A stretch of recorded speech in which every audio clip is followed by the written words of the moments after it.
Hello' everyone, এতিয়া হৈছে দুপৰীয়া সময় আৰু মই আহিছোঁ পাকঘৰলৈ দুপৰীয়া সাজ বনাবলৈ। আৰু আজি একেবাৰে একো বনাবৰে মন যোৱা নাই, তথাপিতো বনাব লাগিবই। আৰু সেইকাৰণে ভাবিছোঁ আজি পিটিকাকে বনাওঁ, সোনকালে হ'ব। আৰু তাৰ বাবে মই ভাতকেৰেলা কেইটামান আৰু দুটা জলকীয়া আৰু পিঁয়াজ এফাল আৰু নহৰু কেইকমান ল'লোঁ।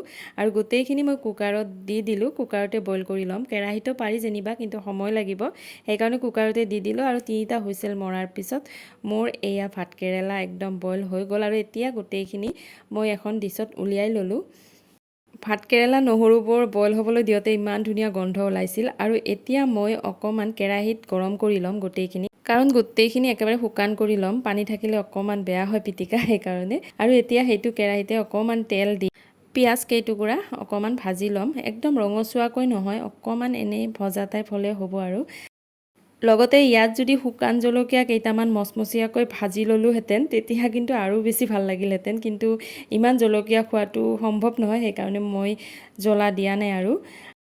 আৰু পিঁয়াজখিনি ভাজি নলোৱাকৈ কেঁচাকৈও কাটি দিব পাৰি, কিন্তু এনেকৈ ভাজি ল'লে এটা বেলেগ ধৰণৰ সোৱাদ আহে, নহয়নে বাৰু? ভজা পিঁয়াজখিনিৰ লগত মই আকৌ অকণমান ধনিয়াৰ পাতো কাটি লৈছোঁ। লগতে নিমখ দি গোটেইখিনি ভালদৰে মিহলি কৰি ল'লোঁ। আৰু এতিয়া মই ভাতকেৰেলাখিনি ঠাণ্ডা হ'বলৈ দিছিলোঁ, আৰু সেইখিনিও ভাতেৰে ভালদৰে পিটিকি ল'ম। আৰু গোটেইখিনি পিটিকা হোৱাৰ পিছত মই পিঁয়াজ আৰু ধনিয়াৰ পাতখিনিও ইয়াত দি দিলোঁ। আৰু এতিয়া গোটেইখিনি মই হাতেৰে মিহলাই ল'ম। আপোনালোকে ভাতকেৰেলাৰ পিটিকা এনেদৰে বনায় নে বেলেগ ধৰণে বনায়, মোক কমেণ্টত জনাব। ভাতকেৰেলাৰ পিটিকা এনেকৈ বনালে বহুত বেছিয়ে সোৱাদ ভৰা হয় আচলতে। আৰু এই পিটিকাৰ লগত অকল ভাতেই যে খাব পাৰি এয়া নহয়, ৰুটিৰ লগত খায়ো বহুত ভাল লাগে। আৰু লগতে মই বিলাহীৰ চাটনি অকণমানো বনাই ল'লোঁ। আৰু আজি দুপৰীয়া সাজ আমি এনেদৰেই গ্ৰহণ কৰিলোঁ।